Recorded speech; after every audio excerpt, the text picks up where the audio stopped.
Welcome back to No Filter Auto.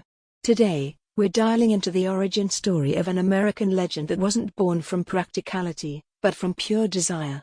This isn't a story about hauling a family or winning a war. It's about winning a feeling.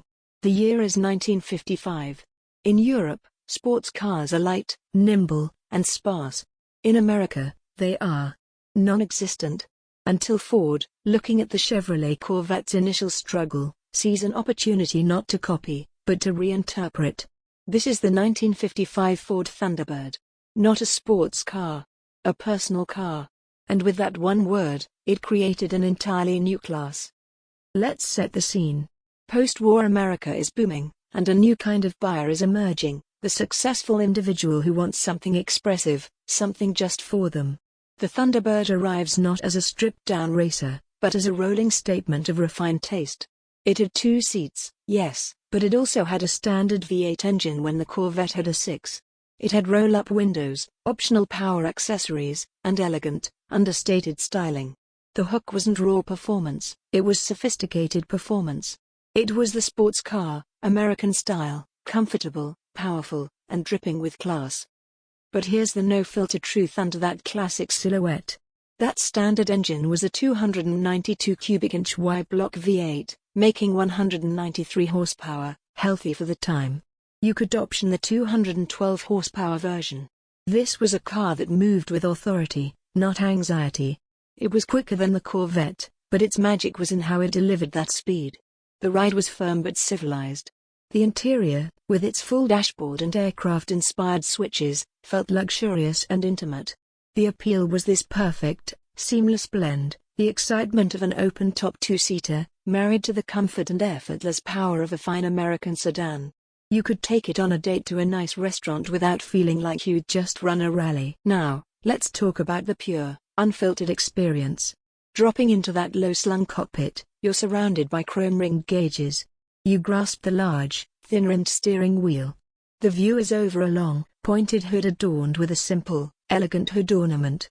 When you press the accelerator, the response is a smooth, torque-rich surge, accompanied by a muted, cultured V8 burble. The convertible top was a complex, multi-step affair, but putting it down transformed the car into a rolling piece of sculpture.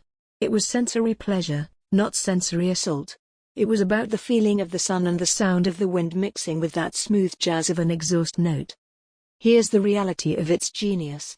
The Thunderbird was an instant, massive commercial success, outselling the Corvette nearly 24-1 in 1955.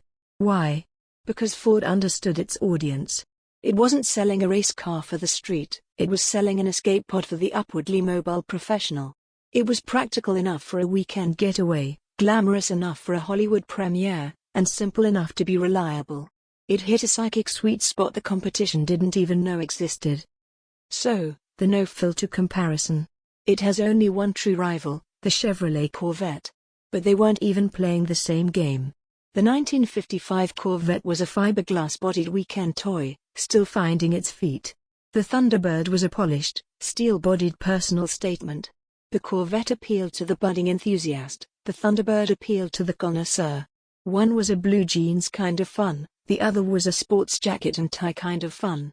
Ford didn't beat Chevy at the sports car game, it invented a new game and won it in the first inning. The legacy of the 1955 Thunderbird is the birth of the personal luxury car.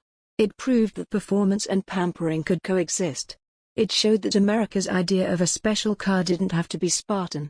It set a template of refinement and V8 power that would define the T-Bird for a decade before it grew into something else entirely. The 1955 Ford Thunderbird stands as a monument to brilliant market interpretation. It's the car that listened to what America's heart wanted, not what its racing circuits demanded. It wasn't built to chase checkered flags. It was built to capture a mood, a moment, and a sky full of stars on a warm summer night. If this kind of story about automotive nuance and market-shaping icons is your tune, make sure you're subscribed to No Filter Auto. Let us know in the comments, 1955 Thunderbird or 1955 Corvette? Which one defines the era for you?